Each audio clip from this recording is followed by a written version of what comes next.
From Commonwealth to Common Health, we've heard lots of really good examples, and you're going to hear even more today, about how people are thinking differently about how we do business in ways that can improve our Commonwealth. And what I want to do for the next 10 minutes or so is just make that extra link about how thinking differently in those kinds of ways can also help to improve the health of those communities who still remain blighted in the modern day in that particular regard. So from Commonwealth to Common Health. It's already been mentioned, this is the difference in life expectancy, 28 years between best and worst off areas of the City of Glasgow, right here in the City of Glasgow. A recent well-known national newspaper in the run-up to the Commonwealth Games highlighted that 25% of boys born in the City of Glasgow are not expected to make the age of 65 years. So for me, and I'm sure for many of you, this is a major modern conundrum. How is it that we've got a world-class health service, we employ world-class public health practices like the recent smoking ban, for example, that these inequalities still persist? They are very stubborn, and they've been growing from a time of even before the current period of austerity in which we find ourselves. So that adds even more to the idea of this being a major conundrum. And it leads to the question then of, well, what is it that kills people? Of course, it's diseases that kill people, but why are people getting diseases at differential rates in different communities? And therein lies the key word, communities. Does the answer somehow lie out there in communities themselves? So if it's things like hopelessness, lack of connectedness, lack of purposefulness that is actually killing people, then these, in a sense, are the causes of the causes that we need to actually begin to work on. We need to get upstream, away from diseases themselves, to work on these particular aspects that hopefully then downstream would lead to less ill health and illness. How do we get there, though? One vehicle that I think has a lot of potential but still needs to be evidenced is social enterprise. So you've heard a bit about that from speakers already. So the idea of enterprises that operate not with a profit mission, but with a social mission. And it doesn't have to be a health-related social mission, even although I'm talking about health. It could be aimed at things like alleviating homelessness, as you saw with Social Bite, for example. Could be about alleviating isolation amongst frail older people in rural and urban settings, that kind of thing. But the idea is that can have significant health effects further down the line. Social enterprises too, as Josh illustrated, the idea is that the surpluses then go back into the meeting or expanding the meeting of the social mission. There might be other aspects that Josh didn't mention, such as these businesses being owned by communities, operating for communities, etc. And as with Josh, we draw our inspiration at Glasgow Caledonian University for this in our Yunus Centre from this man, Professor Muhammad Yunus. So he won the Nobel Peace Prize in 2006 for his promulgation of the idea of microcredit, so the idea of giving collateral-free, small loans to the very poorest people in society and encouraging entrepreneurship through that amongst them. Yunus is operates his bank. It's not really his bank. It's 90% owned by the borrowers on the same principles of social enterprise to which I've just alluded. And he is one of 3 people to have won the Nobel Peace Prize, the Congressional Medal of Honor, the Presidential Gold Medal, and to have appeared in an episode of The Simpsons. And I'll leave you to work out who the other 2 might be. You can probably use your smartphones or whatever to figure that out in the meantime. But rather than refer to him as an international superstar or hear a sort of boring academic like me talk about this, I thought that to illustrate, give you much more of a feel for the kind of thing I'm talking about, I'd give you an example of someone who's intimately involved in one of these social enterprise schemes, which we call Passage from India. Some of you might know under the name of Weevolution, that's currently operating in Glasgow.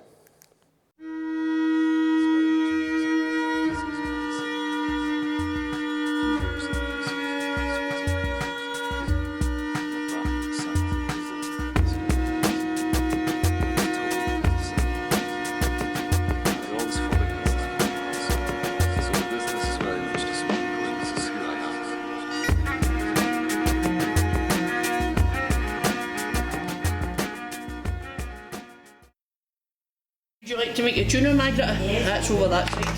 There we get these. Being part of the SRG group to me is meaning got myself back out the house, back into a wee community spirit amongst ourselves and back into the wider community, and it's helped me get a bit more confident about myself and speaking about your worries and things to each other.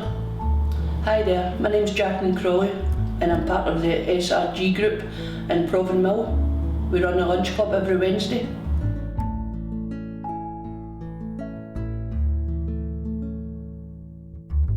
Serve soup, sandwiches, tea, and we gave my bingo for £1.50.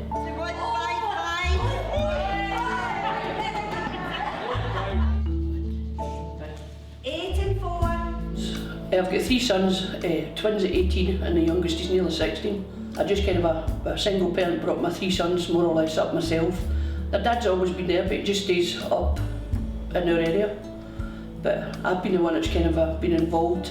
That's kind of how I stopped working, to make sure they were going to school and make sure I was in the house for them coming in for school, make sure they didn't get into any trouble. Everybody that's involved in SRG have all got different skills. Well, I'm a machinist overlocker to trade. I've done lots of cleaning jobs, catering jobs, and I've worked in a laundrette. Some people don't see we've got skills, they just kind of sees as a number.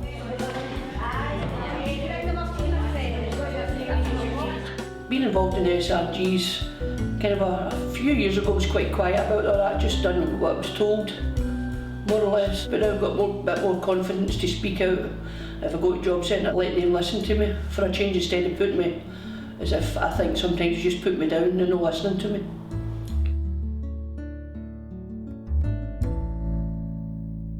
That's Jake, as she's known to her friends. And Jake doesn't want revolution. She just wants a better life in her local community. Now, that creates problems for us as academics because the solutions for her are very localized. And we don't like that because we like to draw big generalizable results that we can promulgate to the rest of the world. So academia hasn't gone near a lot of these kind of schemes in terms of trying to evidence them, but it is important to try and evidence them if we want to try and convince other communities to come on board, if we want government to try and influence the conditions to help social enterprises to flourish in the future. So what we've created is a collaboration of universities and different parts of the social enterprise sector to think about it in these sort of broad terms where someone can engage with a social enterprise, either as being a key part of it like Jake or simply a client of one.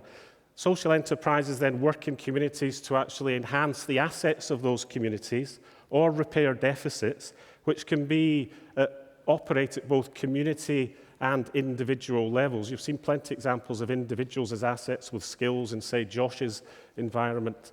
At the community level, it might be something as simple as an unused building that could be put to better social purpose, or it might be something more qualitative, such as the provision of decent work. And the idea is that through operating on those assets and deficits, we create greater social cohesion, greater connectedness, and through that, improved health and well-being. And that's what we want to try and evidence, because there'll be lots of different pathways for different individuals and different groups of people through this conceptual model. So what we've been doing at the Yunus Centre at Glasgow Caledonian is to start by looking at, well, someone thought about this before. What does the literature say on this? What does theory say about how easy it's going to be to translate Muhammad Yunus's ideas from Bangladesh to Scotland, where we have a well-developed welfare system, for example? We've been able to map microcredit for entrepreneurship in Scotland to assess the potential for these types of initiative. And we've begun to talk to stakeholders themselves to see, well, do they actually perceive of this in the same ways that we do as academic researchers? And we have an anthropologist actually following the Passage from India Women and the self-reliant groups that Jake is a part of. And we want to work to much bigger longitudinal studies, however, with these types of challenges. What are we comparing social enterprise to when we're claiming whether it's better or worse? In what terms are we measuring things? And can we combine qualitative and quantitative methods to do that? It's work that is intensive, so it requires significant funding to bring a lot of different social enterprises together and a university collaboration across Scotland, but we're also looking for partners as well who might want to work with us to seek funding from elsewhere together. So in sum, the nature of health inequalities is changing.